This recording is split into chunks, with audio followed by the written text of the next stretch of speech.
Hello दोस्तों physics को आसान, मज़ेदार और व्यवहारिक बनाने वाले हमारे इस चैनल फिजिक्स वर्स में एक बार फिर से आपका स्वागत है। दोस्तों आज आपको मैं थोड़ा सा उत्सुक दिख रहा हूँगा comparative to all other my lectures, क्योंकि आज वास्तव में फिजिक्स के विद्यार्थियों के लिए खुशी का मौका है, क्योंकि भारत ने एक अद्भुत मिशन को अंजाम दिया है इसरो ने, और सफलतापूर्वक चंद्रमा के दक्षिणी ध्रुव पर, दोस्तों चंद्रमा पर तो पहले भी लोग जा चुके हैं, लेकिन दक्षिणी ध्रुव पर भारत ने अपना झंडा फहरा दिया है। और चंद्रयान 2 असफल हो गया था और चंद्रयान 3 बिल्कुल सफलतापूर्वक वहां लैंड कर चुका है। और अब चंद्रमा के जो भेद थे, रहस्य हैं दक्षिणी ध्रुव के, वो भी अब हम खोल पाएंगे। ठीक है, तो नासा और यूरोपियन एजेंसी की मदद से हालांकि हमने ये किया है, लेकिन फिर भी भारत उन चुनिंदा देशों की लिस्ट में शामिल हो गया है जिन्होंने चंद्रमा पर कदम रखा हुआ है।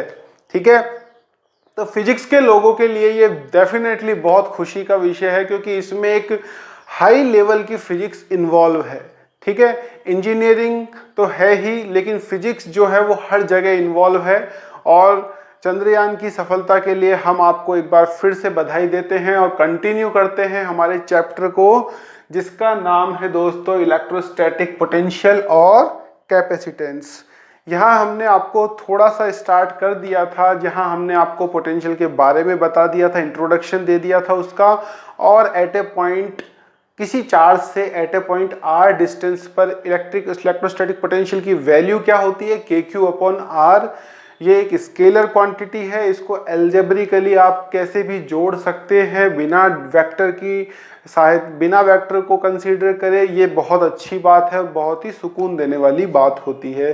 जब कोई चीज़ वेक्टर नहीं होती है तो उसको ऐड करना आसान होता है, 1 2 3 4 5 6 की तरह से आप इसको ऐड कर सकते हैं। ऑल्दो अगर वो वेक्टर है, जैसे इलेक्ट्रिक फील्ड और फोर्स जो है वो वेक्टर हैं, तो फिर हम उनको इस तरीके से नहीं जोड़ सकते, और हमें उनको जोड़ने के लिए वेक्टर एडिशन का सहारा लेना पड़ता है, जो कि 2 तरीके का होता है, ट्रायंगल लॉ से जुड़ता है और पैरेललोग्राम लॉ से जुड़ता है। ये हम आपको कई बार बता चुके हैं। तो स्टार्ट करते हैं आज हमारा टॉपिक, जो कि है इलेक्ट्रिक पोटेंशियल की calculation at a point P situated at a distance r from its centre. ठीक है, तो इलेक्ट्रोस्टैटिक पोटेंशियल की कैलकुलेशन करनी है, और किसके लिए, for a specific charge distribution, जिसको हम कहते हैं फॉर इलेक्ट्रिक डाइपोल।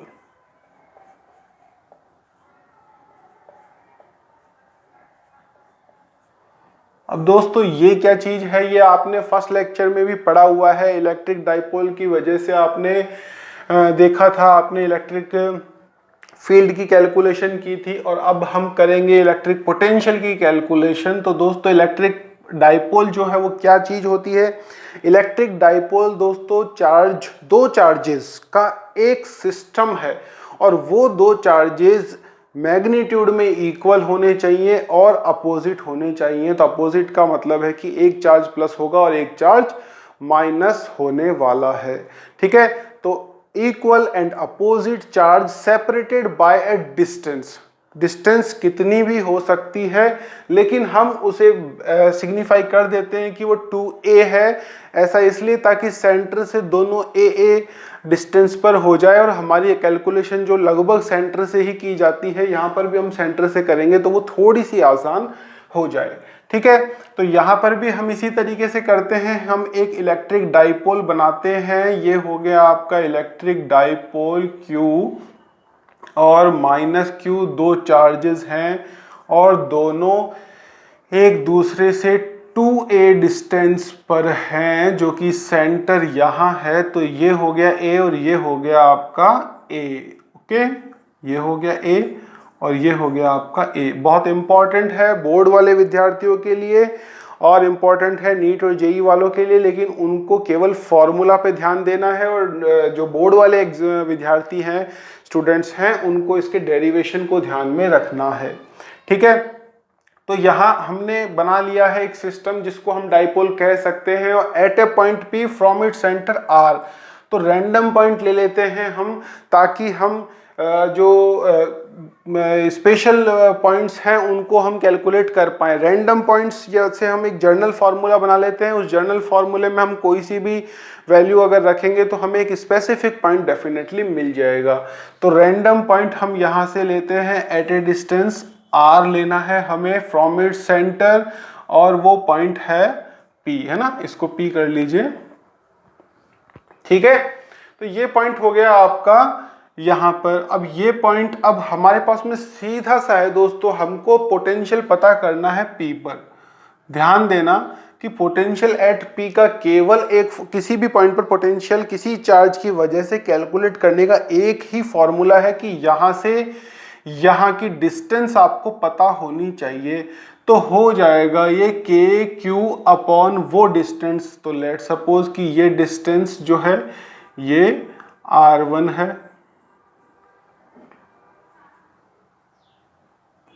ठीक है, ये डिस्टेंस हम ले लेते हैं r1, और इसकी वजह से अगर हम डिस्टेंस की कैलकुलेशन करेंगे और पोटेंशियल की कैलकुलेशन करेंगे तो ये लेट सपोज हमको ये भी डिस्टेंस चाहिएगी, तो ये समझ लीजिए आप है r2, ठीक है, ये r1 और ये r2। अब आप सोचेंगे कि सर आपने तो कहा था कि यहां से कैलकुलेशन करनी है, अब आप डिस्टेंस तो यहां से ले रहे हैं। तो डेफिनेटली हमको ये डिस्टेंस पता है और ये हमने मानी है, तो हमको वो सारे कैलकुलेशन जो है r1 को हमको r की फॉर्म में लेकर आना पड़ेगा, क्योंकि हमको आंसर केवल उन एट्रीब्यूट्स या उन टर्म्स में देना होता है जो हमको पता हो। हमने जो मानी है उन टर्म्स में अगर आपका आंसर आ रहा है तो वो गलत है। ठीक है, तो यहाँ हमने के क्यू अपॉन r1 कर लिया, और यहाँ से डेफिनेटली माइनस है, पोटेंशियल को कम करेगा तो माइनस, ऐसे होता है ये वैसे तो, माइनस के क्यू अपॉन r2। ठीक है, तो हमने आपको कहा था कि ये एक स्केलर क्वांटिटी है, इसी वजह से आप ऐसा कर पा रहे हो कि आप इनको डायरेक्ट जोड़ पा रहे हो, है ना। ऐसे कर देता हूं इसको, अब मैं ये ले लीजिए, ठीक है, तो आपने एक को जोड़ दिया और एक को घटा दिया। ये पॉजिटिव है तो इस पॉइंट का पोटेंशियल बढ़ाएगा, और ये नेगेटिव चार्ज है तो इस पॉइंट का पोटेंशियल घटाएगा। अब अगर दोस्तों ये इलेक्ट्रिक फील्ड होता मान लो अगर, या फिर ये मान लीजिए कि कोई वेक्टर क्वांटिटी होती, तो आपके लिए एक जंजाल हो जाता है। ये क्यों? क्योंकि फिर आपको ये कैलकुलेशन करनी पड़ती ऐसे। ठीक है, तो ये एक टिपिकल काम हो जाता, और अभी आपको कैलकुलेशन कुछ नहीं करनी। आपको यहाँ पर मान लीजिए यहाँ का पोटेंशियल इसकी वजह से 2 है और यहाँ की वजह से -1 है, तो 1 पोटेंशियल आ जाएगा। ठीक है, बिल्कुल भी आपको पोटेंशियल में यही खास बात है इलेक्ट्रिक फील्ड की बजाय, ये ज़्यादा सिंपल है क्योंकि ये एक स्केलर क्वांटिटी है। तो जब भी इस क्वांटिटी आपको पता चले कि क्वांटिटी स्केलर है तो खुश हो जाइए। जैसे काइनेटिक एनर्जी, जैसे पोटेंशियल एनर्जी, ये क्वांटिटीज जो हैं वो बहुत ही सही रहती है कैलकुलेशन करने में, क्योंकि ये स्केलर्स हैं। ठीक है, उसकी बजाय फोर्स फील्ड जो है वो वेक्टर क्वांटिटीज है, इनको जोड़ना थोड़ा सा मुश्किल होता है, इन पर सुपरपोजिशन प्रिंसिपल अप्लाई होता है। ठीक है, तो यहाँ हमको ये R1 और R2 चाहिए दोस्तों। अब हमको ज्योमेट्री की जरूरत पड़ेगी, हमें कैलकुलेशन करनी है इस तरीके के ट्राइंगल में। ये हमारे पास में ऊपर वाला ट्राइंगल है जिसकी ये वैल्यू है A, ये वैल्यू है R और ये वैल्यू है R1, और यहाँ पर हमको ये वैल्यू थीटा एंगल पर हम ले लेते हैं। ये एंगल हमको दिया गया है, डेफिनेटली हमको दिया गया है क्योंकि ये R किसी स्पेसिफिक डायरेक्शन में है और ये भी किसी स्पेसिफिक डायरेक्शन में है, तो थीटा फिक्स है। ठीक है, तो ये ले लीजिए थीटा। अब हमको ये पता है, ये पता है, ये पता है और ये नहीं पता, तो हमको R1 की वैल्यू पता होगी, पता करनी होगी। ओके, तो ज्योमेट्री हम इसमें अप्लाई करेंगे दोस्तों, और ज्योमेट्री जो है वो हमको केवल याद ही रखनी है। एज ए फिजिक्स स्टूडेंट हमको ज्योमेट्री में ज़्यादा एंटर नहीं करना है, हमको उसको याद कर लेना है। तो R1 की जो वैल्यू होगी दोस्तों वो आप देख लीजिए क्या होगी, R² प्लस A², ठीक है, प्लस, ठीक है, ये हो गया आपका plus 2AR cos of theta. ठीक है, यहां पर माइनस आएगा। अभी बता देते हैं किस तरीके से अपन इसको जज कर रहे हैं दोस्तों। यहां पर अगर आप देखें तो ये डिस्टेंस थोड़ी सी कम है। ठीक है, अगर R2 की बात करें तो R² प्लस ए स्क्वायर व plus 2AR cos of theta आएगा। ठीक है, तो यहाँ आपका माइनस इसलिए आ रहा है क्योंकि ये कुछ छोटा रहेगा कंपेरेटिव टू दिस। ठीक है, ये डिस्टेंस बड़ी रहेगी तो यहाँ हमने प्लस लगा दिया, बाकी फॉर्मूला सेम है। इस फॉर्मूले को आपने ऐसे देखा होगा, मैं आपको ज्योमेट्री पूरी नहीं बता रहा हूँ क्योंकि ये ज्योमेट्री का क्वेश्चन नहीं है, लेकिन अगर आपने ध्यान दिया होगा तो इस क्वेश्चन को आपने ऐसे देखा होगा। तो ये परपेंडिकुलर जब बन जाता है थीटा, तब तो आपको समझ में आता है कि ये R square equal to A square plus R square इस तरीके से बन जाता है। ये R1 हो जाएगा आपका, और ये आपका A हो गया, ये हो गया आपका R। मान लीजिए ये यहाँ पर आ जाए, ये वाला पॉइंट अगर यहाँ आ जाए तो ये एक परपेंडिकुलर बन जाएगा, और फिर आपको पाइथागोरस थ्योरम से आप निकाल लेंगे। लेकिन ये एक परपेंडिकुलर एंगल नहीं है, थीटा एंगल है, इस वजह से हमको ज्योमेट्री यूज करनी पड़ी। तो इसको आपको याद करना पड़ेगा, रिमेंबर बाय ज्योमेट्री। ठीक है, तो ये याद करने में बड़ा नहीं है। अब दिक्कत ये है दोस्तों कि अब आपको चाहिए 1/R1 और 1/R2, जबकि आपके पास में R1 का स्क्वायर दे रखा है। और एक कंडीशन हमेशा डाइपोल के साथ चलती है कि जो डाइपोल के बीच की डिस्टेंस होती है वो बहुत कम होती है R के। ठीक है, तो यहां पर हम R1 और R2 की वैल्यू को पता करेंगे, थोड़ी सी मैथमेटिक्स हम इसको यूज करेंगे। तो यहाँ R1 की वैल्यू हो जाएगी आपकी, यहाँ R स्क्वायर कॉमन ले लीजिए तो 1 प्लस ए स्क्वायर, या पहले ये ले लेते हैं 1 minus 2AR cos of theta. अब क्योंकि हमने R स्क्वायर कॉमन लिया है तो R स्क्वायर का डिवाइड करना पड़ेगा, और प्लस ए स्क्वायर अपॉन R स्क्वायर, ये वैल्यू हो जाएगी। ठीक है, क्लियर है। अब यहाँ पर आपको पता है कि R बहुत ज़्यादा है A से, तो ये टर्म तो लगभग खत्म हो जाएगी दोस्तों। इसमें ऐसा हो गया कि मान लीजिए एक में 1 लाख का भाग लगे तो कुछ भी नहीं बचेगा। ठीक है, यहाँ हम R से R कैंसिल कर सकते हैं, तो ये इसको हमको रिवर्स भी करना पड़ेगा क्योंकि हमको 1/R चाहिए। तो 1/R1 का स्क्वायर बराबर 1/R square 1 minus 2A cos of theta upon R हो गया, और इसकी पावर हो गई आपकी 1। ये भी 1/, में है, तो ऐसा करते हैं कि इसको अपन रूट ले लेते हैं, तो इसकी पावर हो गई 1/2, और ऊपर जाकर इसकी पावर हो जाएगी -1/2। ठीक है, तो ये इस तरीके से अपन को मिल जाएगा 1/R1 इक्वल टू 1/। ठीक है, अब यहाँ पर हम बाइनोमियल थ्योरम का यूज करेंगे, तो 1/1 बाइनोमियल थ्योरम क्या कहती है आपको, 1 प्लस एक्स की पावर n अगर हो तो उसको हम 1 plus nx plus dot dot dot, जिसकी हमको ज़रूरत नहीं पड़ती है। और यहाँ पर x जो है वो बहुत छोटा होना चाहिए 1 से, जो कि है, तो इसको हम 1 प्लस nx लिख सकते हैं। तो 1 प्लस nx का मतलब है कि जो आपकी पावर होती है वो यहाँ मल्टीप्लाई हो जाएगी, तो 1/R1 की वैल्यू हो जाएगी आपकी 1/R1 माइनस 2 से 2 कैंसिल हो जाएगा, और ये प्लस हो गया A cos theta upon R। ठीक है, सिमिलरली R2 के लिए ये हो जाएगा, सिमिलरली R2 के लिए ये हो जाएगा आपका 1/R2 equal to 1/R1 minus A cos theta upon R। ठीक है, अब आपको 1/R1 और 1/R2 की वैल्यू ऊपर रख देनी है क्योंकि ये दोनों ही पॉइंट हमको निकालने थे। अब यहाँ से आप इन दोनों पॉइंट को इसमें पुट कर दीजिए, तो पोटेंशियल एट P की वैल्यू हो जाएगी आपकी, KQ को मैं बाहर ले रहा हूँ, 1/R1 की वैल्यू है 1 plus A cos of theta upon R minus 1/R2, तो -1 plus A cos of theta upon R।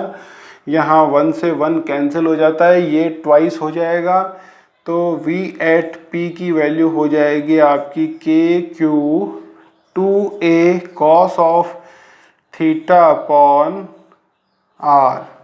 ठीक है, क्लियर है।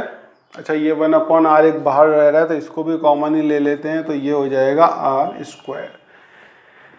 ठीक है, अब 2qa। ठीक है, अब आप ध्यान दीजिए, डाइपोल में आपको जो q इंटू 2a बीच की डिस्टेंस, इसको कहते हैं हम डाइपोल मोमेंट। तो यहाँ इसको पुट कर सकते हैं क्योंकि हमारे पास में 2qa है, ये हो गया आपका 2qa। तो k into P cos of theta upon R square. ठीक है, और p की डायरेक्शन हमेशा याद रखिए इलेक्ट्रिक फील्ड के अपोजिट होती है, और इलेक्ट्रिक फील्ड की डायरेक्शन होती है पॉजिटिव टू नेगेटिव, और डाइपोल मोमेंट की डायरेक्शन हो जाएगी नेगेटिव टू पॉजिटिव। तो डाइपोल मोमेंट की डायरेक्शन जो है वो आपकी नेगेटिव टू पॉजिटिव हो जाएगी। ये आ चुका है आपका। ठीक है, अब यहाँ पर आपको यहाँ तक आपका आंसर आ जाता है, रैंडम पॉइंट आपको मिल चुका है, ये आपका आंसर हो चुका है। v एट p की वैल्यू हो गई आपकी K P cos of theta upon R square. ठीक है, पोटेंशियल है, ये एक स्केलर क्वांटिटी है, डायरेक्शन की चिंता नहीं करनी है। लेकिन अगर आपसे पूछे ये कॉस थीटा को, जैसे आपको एनसीईआरटी में भी मिलेगा, अगर कॉस थीटा को आपको हटाना है तो आप क्या कर सकते हैं, यहाँ पर एक पोजीशन वेक्टर जो इसका है, दोनों के बीच का एंगल है ये, तो यहाँ पर आप पोजीशन वेक्टर ऐड कर सकते हैं। पोजीशन वेक्टर का क्या होता है, आपको यूनिट वेक्टर होता है आपका वेक्टर में वेक्टर के मैग्नीट्यूड का डिवाइड करने पर जो वेक्टर आता है, that is called unit vector. ठीक है, तो यूनिट वेक्टर को अगर आप ऐड कर दें यहाँ पर, तो आपका ये हो जाता है k into P dot are cap. ठीक है, ओ आर स्क्वायर है ना, क्योंकि ये ऐसे ही खुलेगा। इसका मैग्नीट्यूड क्या होगा, अगर p डॉट आर को आप खोलें तो क्या होगा, p का मैग्नीट्यूड p, r का मैग्नीट्यूड 1, और इन दोनों के बीच का एंगल cos थीटा। और वैसे भी देख लीजिए, r जो है इसकी डायरेक्शन और p के डायरेक्शन के बीच का ही एंगल जो है वो आपका थीटा है। ठीक है, तो ये आपको इस तरीके से भी मिल सकता है। बाकी इससे आपका काम हो जाएगा। अब 2 पॉइंट पर आपसे निकलवाते हैं, एक एक्सिस पर निकलवाते हैं और एक निकलवाते हैं आपसे परपेंडिकुलर बाइसेक्टर पर। तो एक्सिस का मतलब हो गया, जैसे मान लीजिए Q और माइनस Q इस तरीके से है, तो एक्सिस का मतलब हो गया इस पॉइंट पर, और परपेंडिकुलर बाइसेक्टर का मतलब हो गया कि सेंटर से पास होते हुए प्लेन पर। ठीक है, ये सेंटर से पास होता हुआ प्लेन, ये तो हो गया पर एक्सिस पर। ठीक है, यहाँ से आप किसी डिस्टेंस r मान लीजिए ये। ठीक है, तो अभी आपकी माइनस p और p के बीच की एंगल कितनी हो गई, r यहाँ से और p, तो 180 डिग्री हो गई है। cos 1 ये p का डायरेक्शन और ये r का डायरेक्शन, तो इन दोनों के बीच का एंगल कितना आ रहा है आपका 180 डिग्री। तो एक्सिस पर कितना हो जाएगा आपका vp equal to minus K P upon R square.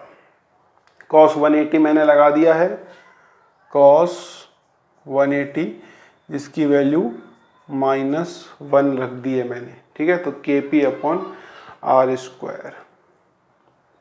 ठीक है, और अगर परपेंडिकुलर बाइसेक्टर पे आपको पता करना है तो ये इस तरीके से हो जाएगा, माइनस प्लस।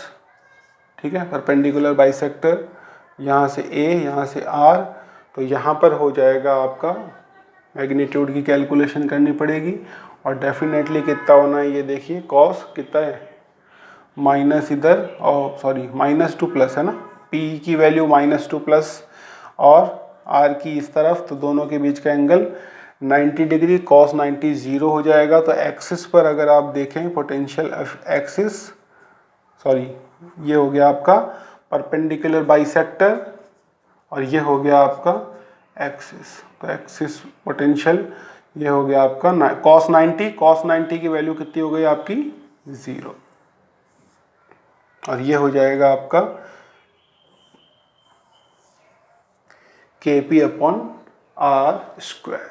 ठीक है, तो दोस्तों ये था आपका आज का टॉपिक, बहुत इंपॉर्टेंट है 12th के लिए, इसको आप पढ़ें और रिवाइज करते रहे। एक बार फिर से आपको चंद्रयान 3 की सफलतापूर्वक चंद्रमा के दक्षिणी ध्रुव पर लैंडिंग की बहुत बहुत बधाइयाँ। धन्यवाद। आज के लिए रिवाइज करते रहे। Thank you.